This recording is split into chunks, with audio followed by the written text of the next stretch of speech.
제가 94년도, 1994년도에 그 인천 작전동에 있는 평강교회 전도사, 원래는 제가 찬양 전도사, 지휘자, 성가대 지휘자로 제가 부임해서, 지휘자로 부임했다가 담임 목사님께서 갑자기 찬양 전도사, 음악 전도사로 저를 세우시는 바람에 전혀 상의도 없이 이렇게 세우셔서, 그래서 그때부터 제가 이제 지금 현재 교회 사역을 했고, 이제 올해 26년 차, 지금 내년은 이제 27년 차가 됩니다. 사실 저는 20살 때부터 전도사 생활을 했고요. 제가 첫 설교를 성가대 헌신 예배 때, 예배에 대해서 첫 설교를 했던 기억이 납니다. 제가 20살 때.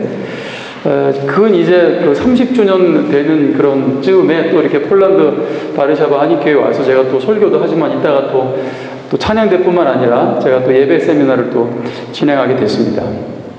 사실은 2012년부터 전 세계를 다니면서 사역을 하고 있고요. 우리 심삼중 교수님과 함께. 그리고 태국과 필리핀과 베트남에서는 지금 예배 학교를 또 진행하고 있습니다. 각 도시마다 또 각 교회 지도자들 또 찬양 사역자들과 함께 예배 학교를 진행하고 있고요. 태국 치앙마이에서는 벌써 이제 3년, 이제 3기, 3차 했고, 또 내년엔 또 4차, 또 필리핀에서 1차, 또 이제 베트남에서 또 사역이 시작됩니다. 각 나라마다 예배자가 세워지는 일들이 굉장히 중요한 일이라고 생각하고요. 저는 개인적으로 예배는 복음이다라고 생각합니다. 그 예배 자체가. 우리가 자꾸 기능적으로 예배를 생각하는데, 예배는 기능이 아니고요. 또 예배는 삶이고 또 하나님과의 관계인 줄 믿습니다. 지금 여러분도 또 말씀을 그저 듣고 있지만 우리 계속해서 예배 가운데 있는 겁니다. 하나님은 단지 저를 통해서 말씀하실 뿐이지, 여러분 오늘 하나님의 음성으로 듣는 복된 시간 되기를 축원합니다. 말씀은 양식이고 생명입니다. 우리를 살게 하는 거예요.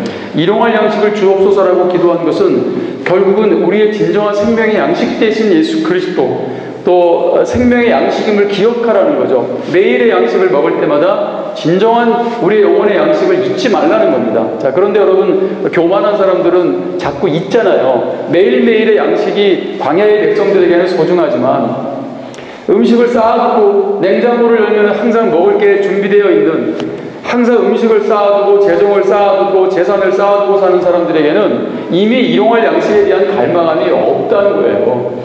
요즘은 여러분 그렇잖아요. 말씀에 대한 어떤 일용할 양식을 주시는 말씀에 대한 갈망도 없어요. 왜냐하면 이미 세계적인 메시지들이 유튜브에 돌고 있기 때문에 언제든지 좋은 말씀을 들을 수 있다라는 생각을 하기 때문에, 자, 여러분 그것도 사실상 쌓아두는 거거든요. 그런데 말씀을 사모하는 백성들은요, 예전에 중국에서 그런 얘기 많이 들으셨죠. 기차를 타고 7시간, 8시간을 와서 그 설교 1시간을 듣기 위해서 온단 말입니다. 그리고 찬송가도 제가 99절까지 있다는 얘기를 제가 들은 적이 있어요. 찬송가가 99절까지 있대요. 여러분 들어보셨어요? 어마어마한, 우리는 찬송가를 5절까지만 있으면 시험 들어요. 그냥 5절까지만 들어가지고 한 3절 부르면 지루하거든요. 그래 2절을 더 불러야 돼요. 아주 지루하단 말이죠. 그래 여러분, 우리 중국에 있는 예전에 이 갈망하는 사람들은 99절을 막 찬송가를 부르고요. 심지어 말씀을 듣고 또 듣고 또 듣고 또 듣고, 여러분 뭔가 그런 갈망이 있잖아요. 왜냐면 쌓아둘 수 없기 때문에. 그 일용할 양식에 대한 소중함이 있는 거예요. 사실 우리가 주기도문송 찬양하셨지만 또 다시 일용할 양식을 주옵소서라는 이 메시지가 또 제 가슴에 박히면서 제 또 마음이 뜨거워졌어요. 제가 사실 2달 전에 제가 주기도문 강의를 이제 교회에서 했고요. 또 이제 한 달 전부터는 영광스러운 비밀에 대한 또 말씀을 계속 나누고 있습니다. 비유에 대한 이제 말씀을 나누고 있어요. 그런데 이 일용할 양식에 대한 메시지는 제 개인적으로도 굉장히 많이 은혜를 받은 메시지이기 때문에요. 이 일용할 양식에 대한 소중함. 사실 저는 중학교 때 저의 기도 제목이 뭔지 아세요? 제일 첫 번째 기도가 밥 먹고 살게 해주세요. 이게 제 기도였었어요. 저는 굉장히 부잣집에서 태어난 아이고 그렇게 살았고 중1 때까지. 내 아버지가 제가 말씀드렸지만 무슬림이셨고 산업 스파이셨고 실패했어요. 그래서 살해당하셨고, 저희는 한 달 뒤에 사우디 관사에서 살기로 했는데 모든 게 다 무산된 거죠. 아버지 돌아가시면서 집도 사기당해 넘어갔어요. 사기당해 넘어가 완전히 빈털터리가 된 거예요. 아무것도 남겨주지도 못했어요. 자살로 처리되면서 위로금 200만 원 받고 2층 집에 있는 모든 재산을 다 털고 반지하실 이제 집으로 이사를 하게 됐단 말이죠. 자, 그러면서 이제 우리 어머니는 일을 할 줄 모르니까 평생에 일을 한 적이 없어요. 선장의 아들로 부유하게 살고 또 굉장히 능력 있는 남편을 의지하며 살다가 완전히 쫄딱 망한 상황. 저희 어머니가 잘하는 게 한 가지가 있었어요. 그게 뭐냐면 고스톱. 고스톱을 굉장히 잘하셨어요. 그래 거의 돈을 따오시는 거예요. 그러다가 항상 돈을 딸 수는 없잖아요. 그러다 돈을 잃으시면은 집에도 안 들어오면서 본전 찾겠다고 2박 3일 동안 고스톱을 치셨어요. 그래 중학교짜리가 학교를 가야 되는데 집에 안 들어와요. 그러면 저희 누님이 도시락을 그냥 밥 싸고 김치 쪼가리 넣어가지고 그러고 이제 학교를 가는 겁니다. 그래 여러분 밥이라도 그렇게 차려 먹을 수 있으면 다행이에요. 어머니가 이게 또 소위 끝발이 안 서가지고 돈을 계속 잃으면 우리는 쌀이 떨어집니다. 그래서 먹을 게 없게 됩니다. 그래서 키우던 개도 밥을 못 줘가지고 영양실조 걸렸어요. 세파트가 영양실조 걸려가지고 뼈다귀가 앙상하고 말이죠. 그런 어려운 그런 상황들을 겪었어요. 그래서 저는 알아요. 이 또 밥을 굶어봤기 때문에 이 한 끼, 냉장고를 열어도 먹을 게 없었던 시절. 그 한 끼의 소중함을 알아요. 자, 그런데 여러분 하나님께서는 이스라엘 백성들에게 광야에서 그 식탁을 베푸시는데요. 광야에서 베푸시는 식탁은 그들에게 있어서 진정한 양식 공급자가 하나님임을 잊지 말라는 거거든요. 그리고 그들이 양식을 먹지 못하면 살 수 없듯이 온전히 하나님의 공급이 없으면 살 수 없다는 것을 알아야 된다는 거거든요. 그래서 그들에게 베풀었던 24시간 내 음식은 24시간 내에만 먹을 수 있어요. 메추라기 만나는 24시간이 지나가 버리면 여러분 썩어버립니다. 그래, 그럼 24시간 지나면 썩어야 되는데, 이게 냉장고가 여러분 또 이게 발명돼가지고 음식을 저장해 두잖아요, 음식을. 그게 얼마나 어마어마한 여러분 발명품인지 아세요? 음식을 저장한다는 게. 아직도 동남아시아에 많은 사람들은 냉장고가 없어요. 여러분 그 얘기 아세요? 인도에 냉장고와 에어컨이 보급되면요, 지구에 종말이 온답니다. 에너지가 고갈돼가지고. 못 들으셨어요? 여러분 실제입니다, 실제. 그만큼 인도에 여러분 많은 사람들이 에어컨이 없고 냉장고가 없어요. 제가 8월 달에 네팔 가서 사역했는데, 이게 교인들 앞에서 제가 설교를 하는데, 혹시 집에 냉장고 있으신 분 손 들어보세요. 그런데 딱 한 명 들더라고요. 담임 목사님. 담임 목사님만 냉장고가 있어요. 담임 목사님만 부유해서가 아니고요. 선교사님이 오셔서 섬겨주신 겁니다. 그래서 냉장고가 있으시대요. 작은 게 하나 있대요. 그래서 성도들이 냉장고가 없어요. 음식을 징여둘 수 없는 사람들은요, 매일매일의 양식을 구해야 돼요. 징여둘 수 없기 때문에. 그래서 식사 때마다 시장에 나와야 되고요. 시장에서 음식을 구하고 들어가서 음식을 해먹거나 아니면 이렇게 발효되는 썩지 않는 음식을 먹고 그렇게 하겠죠. 그래서 여러분이 일용할 양식에 대한 소중함이 있어요. 그런데 여러분 예수님께서 오병이어의 또 기적을 베푸시면서 광야에서 스스로에게 뭐라고 말씀하시면 내가 생명의 양식이다. 그 말씀을 오병이어의 기적을 베푸신 이후에 하십니다. 내가 양식이라고. 내가 생명의 양식이라고요. 잊지 말라는 거죠. 나를 마시고 나를 먹는 자가 사는 거라는 거예요. 예수를 먹고 예수를 마시는 자. 그 예수 그리스도가 우리의 진정한 생명의 양식인 것입니다. 우리가 매일매일의 양식을 먹으면서 주님이 내 생명의 양식이라는 것을 잊지 말아야 된다는 거죠. 그런데 우리는 항상 쌓아두기 때문에 그 소중함과 갈망함을 잃어버리고 산다는 거예요. 여러분 한 끼 식사에 감사함을 잃지 마십시오. 식사도 간절히 하십시오. 얼마나 그 한 끼가 우리에게 축복인지, 그리고 나의 진정한 생명의 공급자는 예수님이심을 고백하게 되기를 주님의 이름으로 축원합니다. 오늘 이 시간 여러분이 공급받는 게 바로 그 생명의 양식이에요. 하나님이 우리 모두에게 오늘 그 바르샤바에 살아가는 우리 성도들에게 공급해 주시는 생명의 양식인 줄 믿습니다. 저는 설교자로서 늘 고민을 합니다. 어떻게 해야 설교를 잘할까? 제가 아까 말씀드렸지만 20살 때부터, 사실은 19살 때 고3 때 제가 주일학교 설교를 처음 시작하게 됩니다. 고3 때. 그리고 이제 20살 때 또 이렇게 전도사로서 설교를 하고요. 25살 때 한국 강의설교학교에 가서 정말 전문적인 설교를 배웠어요. 그 아주 유명한 또 목사님 아래에서 정말 설교를 잘하고 싶었어요. 설교를 잘하는 게 뭘까? 강의 설교. 정말 성경을 가지고 올바른 성경에서 말하는 그 의미, 정말 하나님께서 말씀하시고자 하시는 그 의미를 잘 전달하는 게 중요한 거라는 걸 알았습니다. 그 진리의 말씀만을 잘 전달하는 게 설교를 잘하는 거라고 생각했어요. 여러분, 그리고 그 이후에 벌써 20년 이상을 제가 설교를 했잖아요. 성경을 뭐 창세기부터 뭐 이렇게 훑었을 정도로 이렇게 하면 설교를 잘하는 거구나라는 생각을 했습니다. 그런데 여러분, 이게 어떤 회의감이 생기기 시작해요. 왜냐하면 아무리 설교를 해도 사람들이 안 바뀌는 거예요. 아무리 설교해도 사람들이 안 바뀌는데 이게 어떻게 설교를 잘한 거라고 할 수 있을까? 자아도취? 어떤 분들이 목사님 은혜 받았어요 라고 해도 정말 은혜 받는 것은 잠깐 마음이 짜릿하고 난 게 아니라 진짜 은혜 받는 것, 그 은혜가 통치하는 삶을 살게 되는 거고요. 여러분, 은혜는 그저 감정이 아니고요, 통치입니다.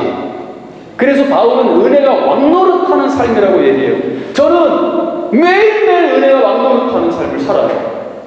저의 삶에 있어서는 은혜가 왕이에요. 왠지 아세요? 제 아내 이름이 은혜입니다. 아내 말을 잘 들어야 돼요. 그런데 하필 아내 이름이 은혜예요. 그래서 제가 제 핸드폰에, 제 카톡에는 우리 집사람 이름을 은혜는 왕 이렇게 써놨어요. 잊지 말라는 거죠. 우리 아내를 바라보며 정말 하나님의 은혜가 내 삶의 왕이라는 것을 알아야 된다는 거예요. 여러분, 그래, 은혜는 그저 짜릿하고 마는 게 아닙니다. 순간적으로 그냥 잠깐 눈물 흘리고 마는 게 은혜가 아니에요. 은혜는 통치하는 겁니다. 통치받는 거예요. 은혜가 왕노릇하게 되는 겁니다. 그 은혜가 너무너무 커서 아무것도 안 하고는 살 수가 없는 게 기적이에요. 가만히 있을 수가 없어요. 하나님의 은혜는 그런 겁니다, 여러분. 오늘 이 은혜가 회복되기를 축원합니다. 은혜를 잃어버리면 먼저 된 자가 나중되는 일이 벌어져요.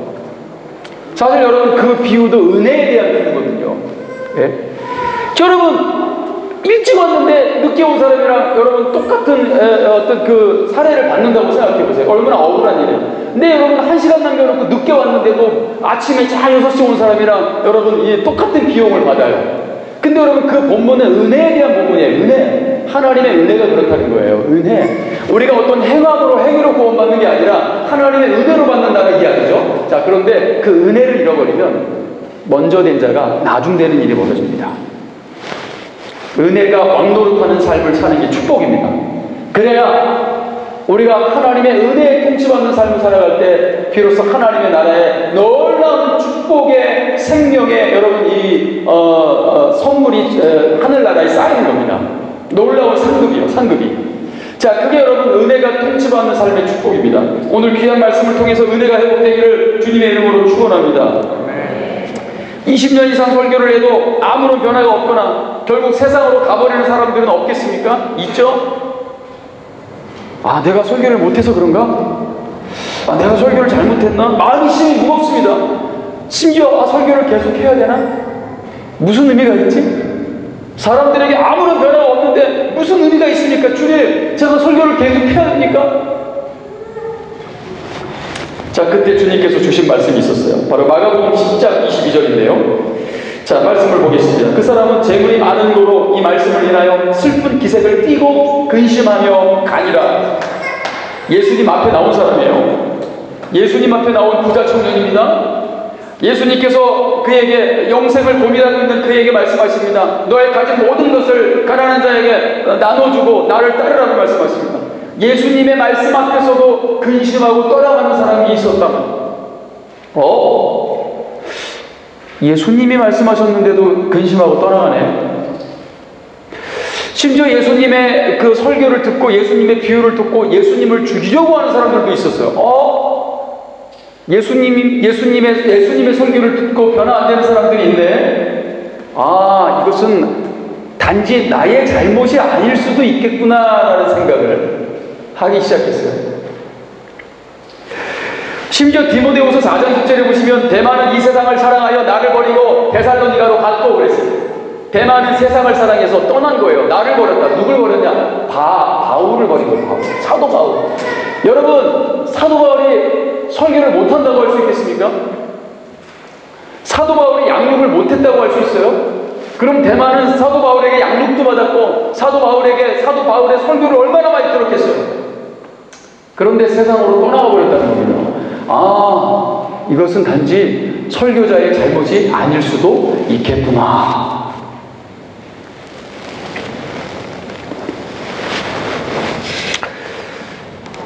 여러분, 우리가 유튜브 설교를 많이 듣게 되죠. 또 해외에 또 계시다 보면은 더 많이 또 들을 수 있는 상황이 됩니다. 그런데 여러분, 유튜브 설교와 담임 목사님의 설교의 차이점이 뭔지 아세요? 뭐 설교의 차이점이라기보다는 사실 유튜브 설교 언제든지 들을 수 있어요. 언제든지 들어가서 정말 세계적인 분들의 우리가 설교를 다 들을 수 있어요. 한국교회 정말 유명 설교를 다 들을 수 있어요. 뭐 심지어 뭐 제 설교도 언제든지 들어가서 들으실 수 있습니다. 자, 근데 여러분 그걸 아셔야 돼요. 언제든지 들어가서 들을 수 있는 유튜브 설교, 그것과 담임 목사님의 설교의 차이점은요, 그걸 아셔야 돼요. 유튜브 설교자는 나하고 아무 상관이 없어요. 교회는 예수님의 몸이고요. 교회는 예수님의 피로 세워진 가족입니다. 그럼 여러분, 소위 이제 저도 담임으로서 말씀드리는 거예요. 담임 목사의 설교와 유튜브 설교가 뭐가 다르냐면, 담임 목사는 성도들을 위해서 죽을 수 있는 사람이에요.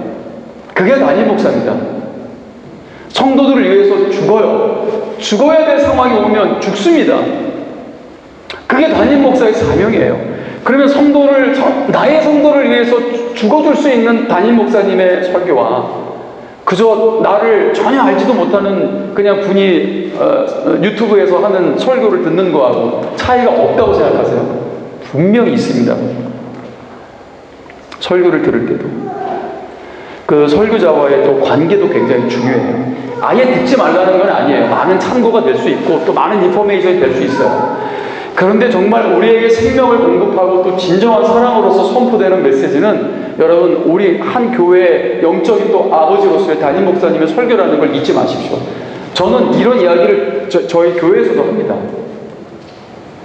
그래서 여러분, 우리 교회, 본 교회에서 선포되는 설교와 메시지의 가장 중요성을 우리가 갖고 있어야 됩니다. 이 메시지에 대한 여러분 기대감과 갈망이 하나님 여러분 회복되기를 주님의 이름으로 축원합니다. 자, 여러분, 우리가 본문 10절의 말씀을 다시 한번 읽겠습니다. 본문 10절 시작. 이르시되 하나님 나라의 비밀을 아는 것이 너희에게는 허락되었으나 다른 사람에게는 비유로 하나니 이는 그들로 보아도 보지 못하고 들어도 깨닫지 못하게 하려 합니다. 보아도 보지 못하고 들어도 깨닫지 못하게 가려졌다는 거죠. 누구에게나 들려지는 건 아니라는 겁니다. 그것이 예수님의 설교를 할지라도 사도 바울의 설교를 할지라도 설교자에게 핑계대는 건 좀 성경적인 것 같지는 않아요. 근데 설교자가 이단이거나 아니면 정말 성경을 엉터리로 이야기를 한다면 여러분 문제가 심각하게 있겠지만, 그러나 오늘 이 비유에도 씨를 뿌리는 자보다는 씨를 받아들이는 밭에 좀 집중을 하고 있기 때문에 그런 차원에서, 그런 관점에서 말씀을 드릴 수 있습니다. 에베소서 6장 19절에도 내게 말씀을 주사 나로 입을 열어 복음의 비밀을 담대히 알리게 하옵소서. 자, 복음을 비밀이라고 합니다. 비밀. 자, 이것은 비유와 같은 의미예요. 비유. 오늘 이 예수님이 씨 뿌리는 비유. 이 네 가지 밭의 비유처럼요.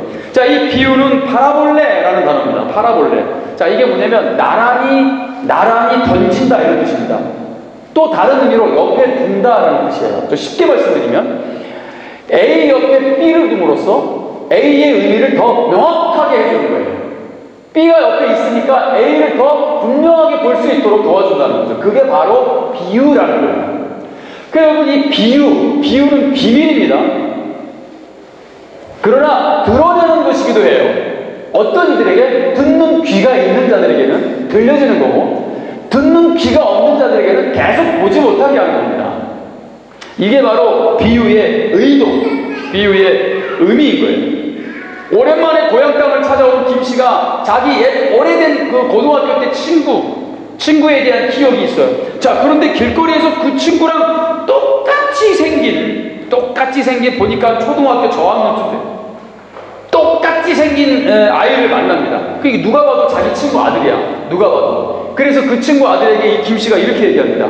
야, 시도도 못한다더니. 그랬어요. 그랬더니 이 아이가 딱 들으니까 자기가 듣기에도 속담 같기는 해. 속담인가? 속담 같기도 해. 자기가 뭐라도 대답을 해야 되니까. 똥 묻은 개가 겨 묻은 개 뭐라고 한다더니? 그러는 거예요, 이 아이가. 툭 던지는 겁니다. 자, 그럼 여러분, 이 아이는 이 속담의 의미를 아는 거예요, 모르는 거예요? 전혀 모르고 쓰고 있는 거죠. 어서 듣기는 했는데 진정한 의미를 알지 못하는 거예요. 근데 이게 딱 바리새인들의 상황이에요. 듣긴 듣는데 전혀 알아듣지 못하는 상황이에요. 아, 기분 나쁘네. 불의의 청지기 비유를 들어요, 이 바리새인들이. 근데 가만히 듣고 있다 보니까 돈 얘기거든. 근데 이 사람들은 돈을 사랑하는 사람들이에요. 오늘 본문에 등장하죠. 이 바리새인들은 돈을 사랑하는 사람들이다. 그게 또 여러분 예수님께 또 시비를 걸죠. 늘상 여러분 예수님의 말씀을 듣고 은혜 받을 생각을 하지 않습니다. 거기다가 또 돈 얘기를 들으니까 시험이 확 들어버린 거예요. 짜증을 낸 거죠. 왜? 돈을 사랑하니까. 돈을 사랑한다는 건 돈을 숭배한다는 뜻입니다. 돈을 주인으로 섬긴다는 의미예요. 그리고 그 본문은 돈을 사랑하는 것을 영적인 간음이라고 표현합니다. 즉 주님이 있어야 될 자리에 돈이 있는 겁니다. 즉 나의 신랑 되신 주님이 있어야 될 자리에 옆집 아저씨가 있는 거예요. 옆집 아줌마가 있는 거예요. 우리 이걸 간음이라고 하는 거예요. 거기에 돈이 있으면 안 되거든요. 우리 주님이 주인이셔야 됩니다. 할렐루야. 두 주인을 동시에 섬길 수 없어요. 동시에 사랑할 수 없어요. 오직 우리는 한 주인을 사랑하고 한 주인을 미워해야 되는 겁니다. 돈을 미워하는 것도 돈이 아파서가 아니에요, 여러분. 돈이 우리 인생을 망가뜨릴 수 있는 능력이 있기 때문에 그런 거예요. 그래서 그것보다 돈을 다스릴 수 있는 능력이 더 필요한 겁니다. 그래서 돈을 다스릴 수 있는 능력이 없는데 돈 달라고 하지 마세요. 망합니다.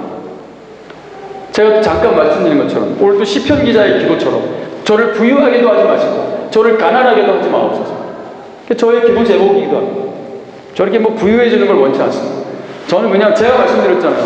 삼시세끼 먹는 게 은혜라고요. 그냥 족합니다. 족해. 예. 자, 그러나 저는 성도들에게 선포했어요. 그러나 돈을 다스릴 수 있는 능력을 가지라고 말씀드렸습니다. 저는 그래서 돈을 다스릴 수 있는 분들이 정말 축복을 많이 받았으면 좋겠다고요. 왜냐하면 우리가 선교도 해야 되고 너무나 하나님의 나라에 좋은 일을 많이 해야 됩니다. 그런 능력 있는 분들이 부자가 되면 얼마나 좋겠어요. 필요한 곳에, 왜냐하면 청지기로서 필요한 곳에 재정이 흘러갈 수 있으니까요. 제가 그래서 선포했습니다. 돈을 구하기 전에 먼저 능력을 구하고 돈을 다스리고 돈을 통치할 수 있는 힘을 구하고 그 다음에 하나님께 구해야 될 필요가 있다면 구하시라고요. 번영신학의 문제는 그런 능력도 없는데 오로지 부자가 되는 게 축복이고 부자가 되는 게 목적이고 무조건 높은 데 올라가야 되고 무조건 뭐 여러분 항상 사회적으로도 자꾸 이런 얘기를 하는 겁니다. 그 잘못된 신학이에요. 위험한 거예요. 믿음이 없고 다스릴 수 있는 능력이 없다면 잡아먹힙니다. 굉장히 힘이 강하거든요. 너무 세요. 돈이라는 녀석이. 자, 여러분 오늘 이 비유인데요. 오늘 예수님께서 분명히 말씀하십니다. 들을 귀 있는 자는 들을지어다. 들을 귀가 없으면 안 들립니다. 들어오지 않습니다. 그래서 여러분 이 비유는 굉장히 비밀스럽다라는 것을 말해주고 있습니다. 고린도후서 10장 5절 말씀 보시면 이런 말씀이 있는데요. 다 같이 한번 읽겠습니다. 시작. 하나님 아는 것을 대적하여 높아진 것을 다 무너뜨리고 모든 생각을 사로잡아 그리스도에게 복종하게 하라. 하나님을 아는 것을 대적하여 높아졌다는 게 뭐냐면 하나님을 안다고 착각하는 거예요. 하나님을 안다고 착각하니까 교만해지는 겁니다. 진짜 하나님의 뜻을 모르는 건데요. 그래서 하나님을 오히려 대적하는 자리에 서게 됩니다. 자기가 하나님을 다 안다고 생각해요. 여러분 이 세상에서 제일 무서운 사람이 어떤 사람인지 아세요? 책 한 번 본 사람 제일 무서워요. 그게 전문자거든요. 그 우기잖아요. 그 여러분 더 무서운 사람이 누군지 아세요? 미션 스쿨 나온 분들 진짜 무서워요. 자기가 기독교를 다 안대요. 나도 다 알아. 항상 이렇게 얘기합니다. 과연 다 아는 걸까요? 전혀 모르고 있는 거예요. 여러분, 그리고 교만은요, 하나님을 모르는 거예요. 이미 내가 교만한 순간 하나님을 알지 못하는 겁니다. 가려진 거예요. 그래서 교만은 패망의 앞잡이라고 하는 겁니다. 왜냐하면 본인이 못 보니까 계속 죽음의 길로 갑니다. 이게 교만입니다. 하나님이 그게 뜻이 아님에도 불구하고 본인은 하나님을 자꾸 안다고 얘기하는 거예요. 여러분, 이스라엘 백성들의 가장 큰 문제가 바로 그겁니다. 어떻게 이스라엘 백성이 하나님을 모른다고 말할 수 있겠어요? 하나님, 누군가 하나님 얘기하면 야, 내가 적어도 하나님은 너보다 더 잘 알아. 자, 이렇게 이야기하겠죠. 그게 바로 교만입니다. 함정이죠. 그들은 하나님을 전혀 알지 못했습니다. 내 백성이 하나님을 아는 지식이 없어서 망한다고 호세아 선지자를 통해서 선포케 하십니다. 그들은 하나님을 알지 못합니다. 하나님을 아는 사람이 그렇게 행동해? 하나님을 아는 사람은요, 그렇게 살면 안 되는 거예요. 이렇게 살아야 되는 거죠. 잘못 알기 때문에 잘못된 행동이 나오는 겁니다. 자, 여러분, 이제 그 본론으로 들어가겠습니다. 본론. 자, 첫 번째, 길가에 뿌려진 씨앗이 나오죠. 자, 씨가 뿌려지는. 그럼 여러분, 씨는 하나님의 말씀이라는 걸 알았습니까? 자, 그럼 씨앗은 받아들이는 밭은 무엇입니까? 바로 이 토양은 사람들의 마음이에요. 우리의 마음을 얘기하는 겁니다. 하나님 말씀이 뿌려질 때 마음. 지금 저는 씨를 막 던지고 있는 거고요. 지금 여러분들은 밭이에요. 지금 이 씨를 받아들이고 있는 겁니다. 자, 근데 네 가지 종류의 밭을 예수님 말씀하신 거예요. 네 가지 종류의 밭이 있다는 거예요. 자, 길가에 뿌려진 씨앗 첫 번째. 자, 그게 5절입니다. 씨를 뿌리는 자가 씨를 뿌리러 나가서 뿌릴새 더러는 길가에 떨어짐에 밟히며 공중의 새들이 와서 먹어버렸다. 자, 이와 같이 씨가 말씀이고 땅은 마음이에요. 자, 구원을 얻기 위한 유일한 방법이 바로 말씀을 듣고 믿고 말씀대로 행할 때 구원이 임하는 겁니다. 자, 그런데 씨가 떨어진 마음의 밭이 어떤 상태냐면은 콘크리트, 딱딱한 아스팔트, 거기에 씨 뿌리는 사람이 어디 있어요? 여러분, 거기다가 뭐 뿌리면 뭐가 납니까? 전혀 못 나죠. 나지 못하죠. 자, 그때 공중의 새들이 날아와서 어떻게 해요? 씨앗을 다 쪼아먹는다. 그런데 예수님이 유일하게 해석을 해주세요. 이 비유에 대해서. 자, 예수님이 이렇게 해석하십니다. 길가에 있다는 것은 말씀을 듣는 자니 이에 마귀가 가서 그들이 믿어 구원을 얻지 못하게 하려고. 자, 그들이 믿지 못하게 하고 또 구원을 얻지 못하게 하기 위해서 그 말씀을 마음에서 빼앗아간다는 겁니다. 아무리 말씀을 들어도 변화되지 않아. 아무리 말씀을 들어도 은혜 받지 못하고, 아무리 말씀을 들어도 아무런 변화가 일어나지 않는 상태의 마음. 여러분, 그 C.S. 루이스의 그 스크루테이프의 편지라는 책이 있습니다. 이게 마귀 삼촌이 마귀 조카한테 쓰는 편지예요. 그래서 이 글을 읽으면 마귀의 전략이 뭔지를 정말 잘 알게 됩니다. 그래서 여러분, 이 C.S. 루이스가 얼마나 이 성경과 영적 전쟁에 능한 사람이에요.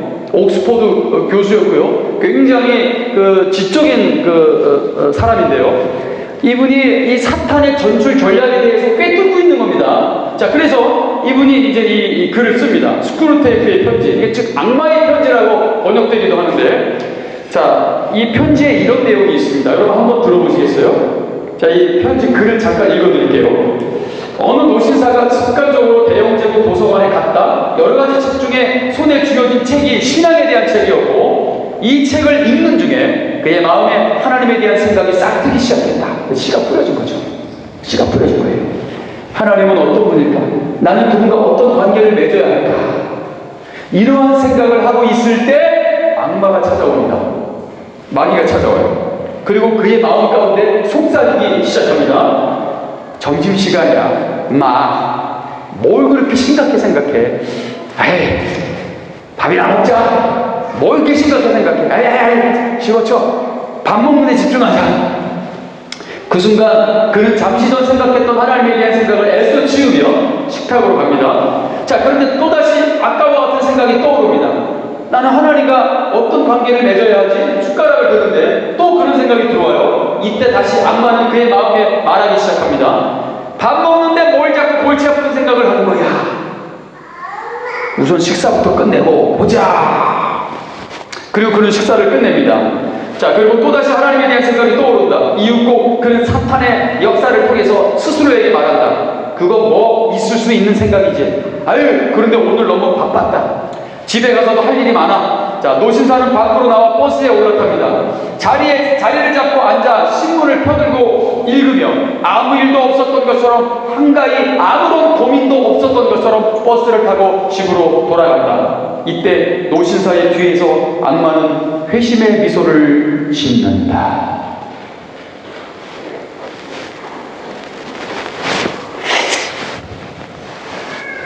여러분, 이게 사탄의 전술 전략입니다. 뿌려지는데 계속해서 쪼아먹습니다. 뺏어간다는 거죠. 아무런 변화가 일어나지 않습니다. 세상을 사랑하며 육체를 따르는 자들을 유혹하는 게 얼마나 여러분 더더욱 쉽겠습니까? 길가에 널브러진 씨앗을 쪼아먹는 일은 나귀에게 있어서는 껌이죠, 껌. 예? 누워서 떡 먹기라고 하죠. 세상에 그렇게 쉬운 게 어디 있어요? 그냥 길가에 뿌려졌는데요. 그러니 여러분, 말씀을 듣는다고 해서 다 변화되는 것도 아니고, 말씀을 듣는다고 해서 다 그리스도인이 되는 건 아니라는 거죠. 오늘 예수님께서 그 원리를 말씀하고 계신 겁니다. 자, 어떻게 보면은 아무리 말씀을 그들에게 전해도 전혀 변화되지 못하는 바리새인들을 향한 오늘 예수님의 경고의 말씀이겠죠. 경고의 말씀. 강팍합니다. 마음에 달라지고 싶은 마음도, 변화되고 싶은 마음도 전혀 없는 거예요. 자, 두 번째 상태, 두 번째 돌밭. 바위 위에 뿌려진 씨앗입니다. 자, 6절과 13절에 예수님의 말씀이 나오죠. 자, 6절 보면은 더러는 바위 위에 떨어짐에 싹이 났다가 습기가 없으므로 말랐고, 13절에 바위 위에 있다는 것은 말씀을 들을 때 기쁨으로 받으나 뿌리가 없어 잠깐 믿다가 시련을 당할 때 배반하는 자라고 했어요. 받아들일 때 잘 받아들여요. 이게 뭐냐면 아멘도 잘해요. 말씀을 딱 하면은 아멘, 아멘, 아멘도 잘합니다. 그런데 시련이 오면 너네 내가 언제 아멘 안 해. 시련만 오면 금방 또 휘청휘청거리고 흔들리는 상태라는 겁니다. 뿌리가 얕기 때문에요. 바람이 휙 불면 휙 쓰러지는 영혼의 상태. 그 마음밭이 바로 돌밭이다, 그런 이야기입니다. 뿌리를 내릴 수가 없는 거예요. 일단은 뿌려지고 일단은 순식간에 뿌리를 내리기는 하죠. 이게 뭐냐면 아멘은 빨리 한다 이거예요. 받아들이기는 상당히 잘 받아들여요. 이게 여러분 심각한 상태입니다. 여러분 그 시계 중에서 가장 고가의 시계 여러분 혹시 아세요? 파텍 필립이라는 시계입니다. 제가 오늘 그 시계를 차고 왔는데, 예, 파텍 필립이라는 이게 시계입니다. 세계에서 가장 고가의 시계인데, 이게 브래드 피트는 88억짜리 시계를 갖고 있고요. 그리고 안젤리나 졸리가 브래드 피트에게 50억짜리 또 파텍 필립을 선물했다면서. 또 이 김정은의 시계로도 알려져 있고요. 네. 이거는 뭐 중고만 해도 얼마나 비싸겠어요, 이 시계가. 그래서 제가 이 시계를 어디서 구했냐면, 이거를 제가 필리핀에서 1,500을 주고 구했어요. 1,500. 필리핀에서 1,500을 줬단 말이에요. 1,500 페소인데, 1,000페소가 25,000원입니다. 그러면 1,500이면 얼마 정도 되죠? 네. 그런데 말이죠. 제가 이 시계 얘기를 교회에서 했어요, 설교 때. 우리 청년이 졸고 있었어요. 그래서 제가 시계를 1,500 주고 샀다는 걸 얘가 들은 거야. 그래가지고 청년들 사이에 소문이 났어요. 목사님 시계 1,500만 원짜리라고 소문이 쫙 난 거예요. 저도 깜짝 놀랐어요. 여러분, 졸면 안 됩니다. 하필 이 상황, 이 얘기할 때 조심은 큰일 납니다. 예? 어디 한국에서 오신 목사님이, 예? 파텍 필립을 차고 와가지고 막 자랑했다고 막 이러시면 안 됩니다. 이 어마어마한 시계요. 이 어마어마한 시계, 여러분, 이 시계의 특징이 있습니다. 제가 차고 있는 이 시계는요, 절대로 이 시계를 차고 할 수 없는 게 있어요. 뭐냐면, 이 시계를 차고 제가 박수를 못 쳐요. 왜냐면 박수를 치다 보면은 갑자기 초침이 빠져요. 초침이 뚝 빠져요. 그래서 박수 치면 안 됩니다.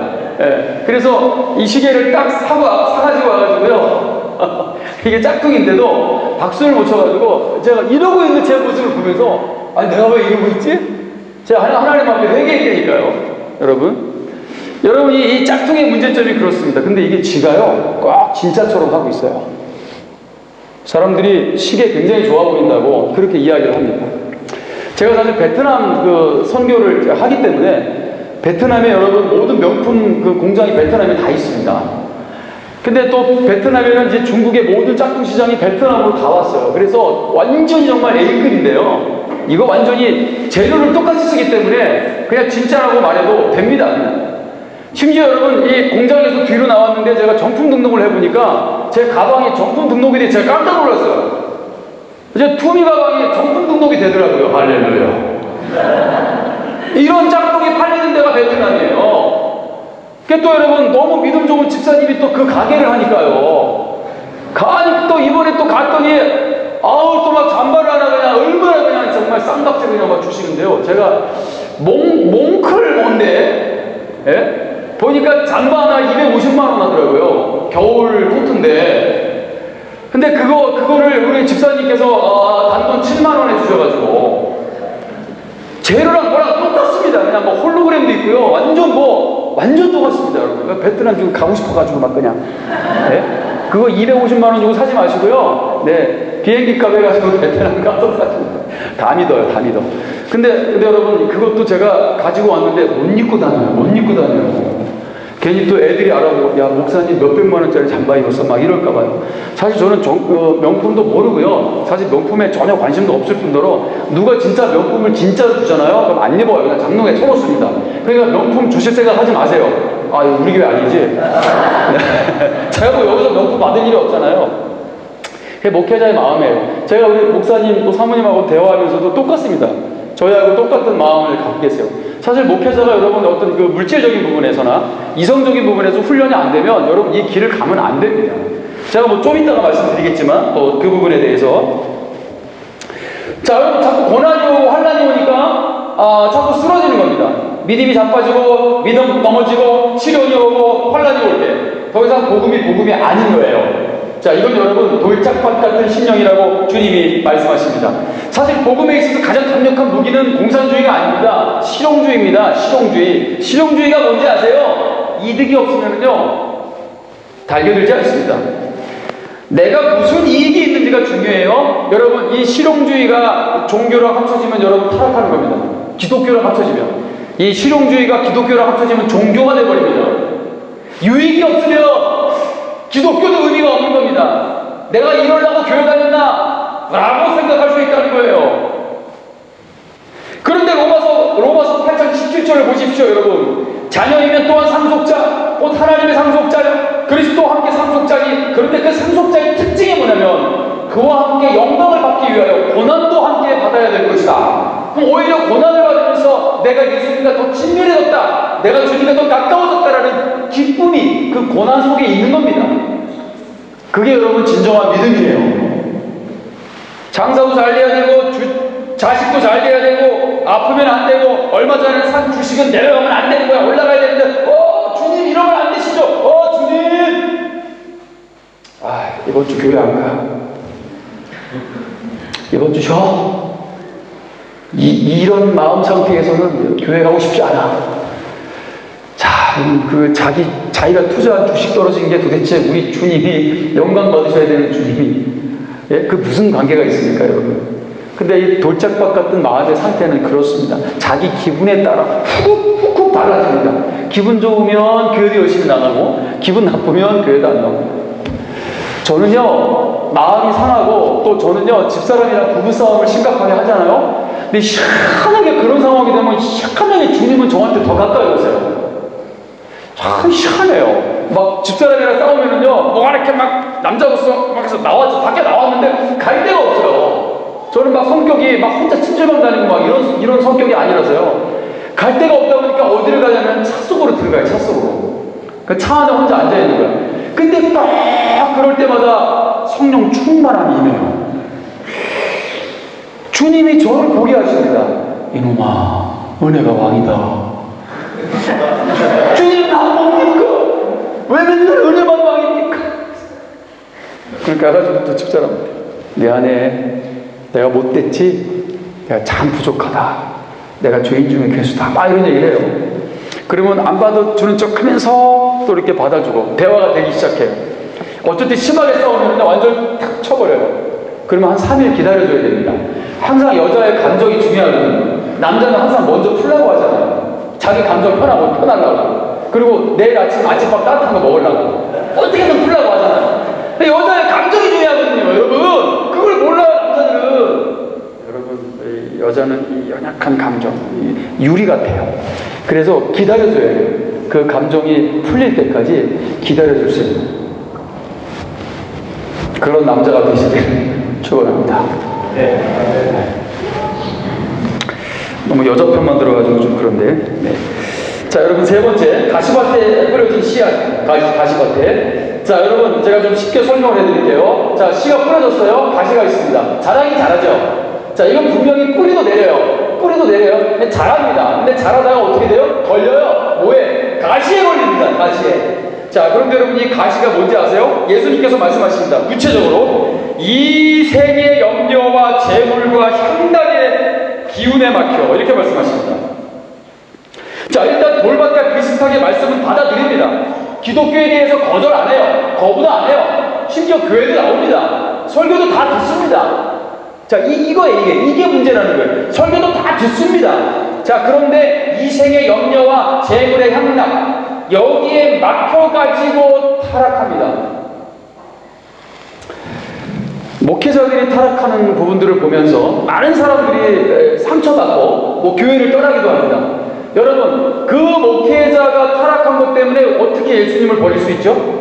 그게 무슨 상관이죠? 그 타락한 목회자가 기독교를 대표하는 사람인가요? 여러분 어떻게 생각하세요? 저는 그렇게 생각하지 않거든요. 저는 그 타락한 목회자가 이 기독교의 대표자라고 생각하지 않아요. 그 타락한 목회자는 그냥 가시밭에 뿌려진 씨앗인 거예요. 똑같이 뿌려진다니까요. 심지어 똑같이 자랍니다. 그런데 이 가시에 걸리면은 죽습니다. 그런 상태, 어떻게 보면은 잘 버틴 거예요, 그동안. 근데 그동안 잘 버텼는데 가시밭에 탁 걸리면서 그냥 자빠지는 겁니다. 자, 이게 뭐예요? 세상의 염려와 재물과 향락입니다. 그래요, 여러분 영적 지도자들이 대부분 어디서 넘어가요? 재물에 넘어가죠? 네? 향락에 넘어갑니다. 자, 여러분 이게 문제입니다. 자, 근데 여러분 이게 목회자만 그렇습니까? 아니잖아요. 항상 목회자만 특별한 삶을 살아야 된다고 이원론적 생각을 하시면 안 돼요. 그 이단입니다.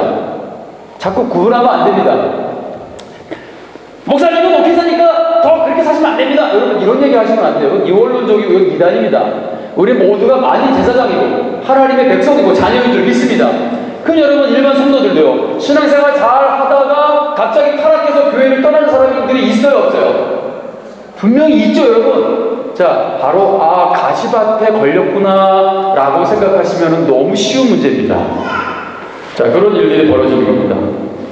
삶의 염려, 돈, 세상의 향락.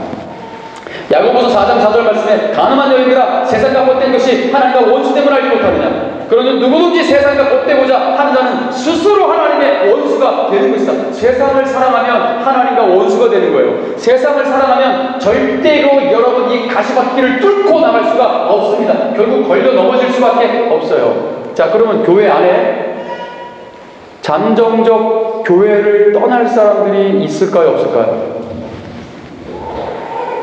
지금 버틸 만큼 버티는 거예요. 그런데 정말 가시밭에 딱 걸려 넘어가요. 물질, 돈 문제, 향락, 세상의 향락 문제 딱 걸려 넘어가요. 못 이깁니다. 잠정적 시험 들고 교회를 떠난 사람들이 있을 수 있다는 거죠. 그러나 오늘 바르샤바 한인교회 여러분 이제부터 잘 양육받고 제대로 훈련받으셔서 능히 그런 향락과 물질의 문제도 세상의 염려의 문제도 능히 뛰어넘어갈 수 있는 그리스도의 군대로 세워지기를 주님의 이름으로 축원합니다. 그게 바로 여러분 좋은 밭이라는 거예요. 좋은 밭.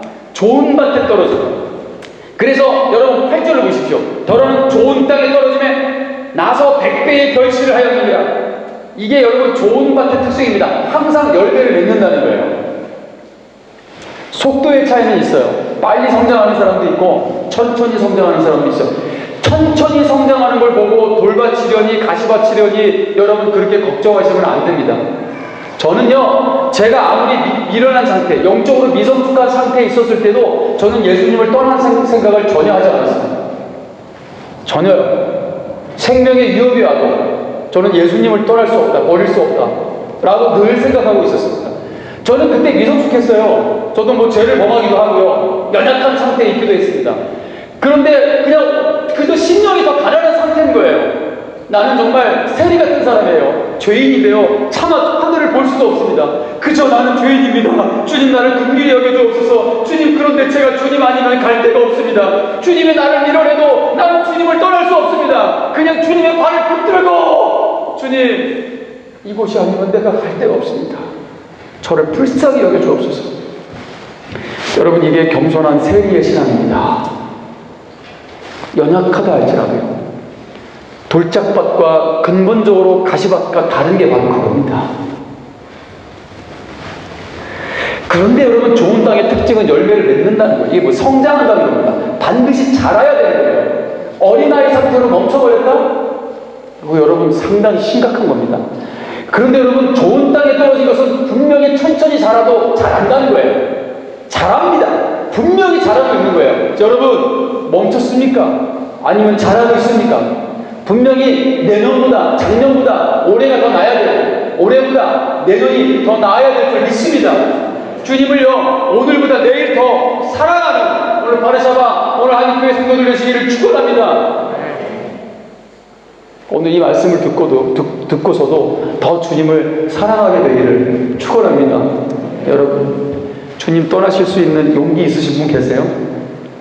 차라리 빨리 떨어지는 게 유익할 수도 있어요. 괜히 이것도 저것도 아닌 상태에서 여러분 시간 낭비하지 마시고요. 주님 안 믿을 것 같으면 그냥 즐기며 살면 되는 겁니다. 왜냐하면 이 생애가 전부인데, 그들이 바라보는 생애는 100년이에요. 100년 바라보고 삽니다. 그래서 예수님이 말씀하셨죠. 구리의 청지기에서, 여러분, 빛의 아들들이 세상의 아들들을 못 이깁니다. 왜냐하면 세상의 아들들의 인생은 100년이에요. 그럼 여러분 100년을 가지고 사는 겁니다. 노세 젊어도 그럴 수 있어요. 아니, 인생이 100년이 전부인데 당연히 젊어서 놀아야죠. 젊어서 다녀야죠. 늙으면 못 다니는데. 왜요? 100년의 이 세월밖에는 없어요, 그들의 인생에는. 그런데 빛의 아들들은요, 100년이 전부가 아닙니다. 우리에게는 영혼이 있습니다. 영생이 있단 말이에요, 여러분. 그런데 여러분, 이 빛의 아들들이 믿음이 없으면요, 이 세대의 아들들을 못 이깁니다. 왜냐면 얼마나 열심히 살아요. 이 100년의 인생 속에 굉장히 열심히 살죠. 막 그냥 성공을 위해서 적극적으로 공략하고요, 미래를 대비하고요. 그럼 여러분, 우리는 영혼을 위해서 뭘 대비했습니까? 그래서 빛의 아들들이 여러분 이 세대의 아들들을 못 이긴다고 말씀하신 거예요. 역설적으로 표현하신 거죠. 그러나 여러분, 영혼의 눈을 뜨시고 우리의 진정한 가치의 눈을 뜨신다면 우리 인생이 100년이 전부가 아닙니다. 우리도 분명히 영혼을 위해서 투자해야 되고 준비해야 될 줄 믿습니다. 여러분, 준비하셔야 돼요. 어떻게 보면 이 말씀 듣는 이 모든 순간순간이 그래서 소중한 겁니다. 내 꿈을 위해서 공부하는 애들은 책상에 앉아서 영어 단어 하는 게 외우는 게 더 중요할 수 있지만, 그러나 빛의 아들들은 이 하나님의 말씀을, 이 순간, 여러분, 이 말씀을 공급받는 이 순간이 소중한 거예요. 우리에게는 100년의 인생이 전부가 아니라 영생이 있기 때문입니다. 영혼을 위해서 준비하십시오. 영혼을 위해서 투자하십시오. 주님의 이름으로 축원합니다. 그게 지혜로운 거예요. 결론입니다, 여러분. 우리는 고아가 아닙니다. 오늘 요한복음 14장 18절에서 20절 말씀 보시면, 내가 너희를 고아와 같이 버려두지 아니하고 너희에게 오리라. 조금 있으면 세상은 다시 나를 보지 못할 것이로되 너희는 나를 볼 것이다. 이는 내가 살아있고 너희도 살아있겠습니다. 어디에? 우리 안에, 내 안에, 내가 주님 안에. 그래서 우리는 고아가 아닙니다. 혼자가 아니라는 거예요. 혼자가 되지 마십시오. 나는 맨날 혼자야. 우리 청승 떤다 그러죠. 여러분, 하나님의 백성들은 청승 떨면 안 돼요. 우리는 혼자가 아닙니다. 주님은 내 안에 계시고 나는 주님 안에 있습니다. 아닙니까? 주님과 내가 온전히 연합됐다라는 걸 여러분 잊으시면 안 됩니다. 나와 하나에서. 그래서 우리는 이제 홀로일 수 없어요. 혼자가 되지 못해요. 우리는 영원히 주님과 하나 됐기 때문입니다. 여러분, 예수님이 삼위일체 하나님, 예수님께서는 항상 하나님과 연합된 그런 영원부터 그분은 삼위일체 하나님과 하나셨어요. 그런데 그분이 십자가에서 그렇게 애절하게 그런 고통 가운데 울부짖은 이유가 뭔지 아십니까? 그분이 그 분리를 겪으셔야 돼요. 십자가에서 삼위일체 단 한 번도 분리되신 적이 없어요. 아버지께로부터. 그런데 그분이 아버지께로부터 버림을 받습니다. 그래서 엘리 엘리 라마 사박단에서 나의 하나님 나의 하나님, 그 순간 아버지라고도 못 부릅니다. 버려지는 거예요. 죄인됨을 뒤집어 쓰시고 죄인이 아닌 분이 나 때문에. 그래서 하나님과 분리됩니다. 그 고통은 이루 말할 수 없어요. 하나님과 분리되는 그 고통, 그 고통은 십자가에 찍힌 고통보다 더 커요. 그래서 여러분, 마틴 노예 존스 목사님, 의사 출신 목사님이 이렇게 말씀하셨죠. 예수님의 십자가의 죽음은 심장 파열의 죽음이다, 이렇게 말씀하셨어요. 심장이 파열돼서 돌아가셨대요. 왜요? 심리적인 고통이 더 컸던 거예요. 아버지께로부터 분리되는. 그것이 현대의학에서도 밝혀졌어요. 옆구리에 창에 들어갈 때 물이 쏟아지죠. 그게 심장이 파열된 이후의 현상이랍니다. 그래서 예수님이 심장이 파열돼서 돌아가셨다는 게 의학적으로도 밝혀졌어요. 그분이 왜 심장이 파열되냐 이거예요. 아버지께로부터 분리되는 고통, 영혼 속에 삼위일체 하나님이셨던 여러분 예수님이, 성자 예수님이 버림받는 그 순간은 이루 말할 수 없는 고통이었다는 겁니다. 여러분, 이게 영적 보아가 겪어야 될 고통이에요. 어쩌면 안 믿는 사람들 안에는 그런 고통이 있습니다.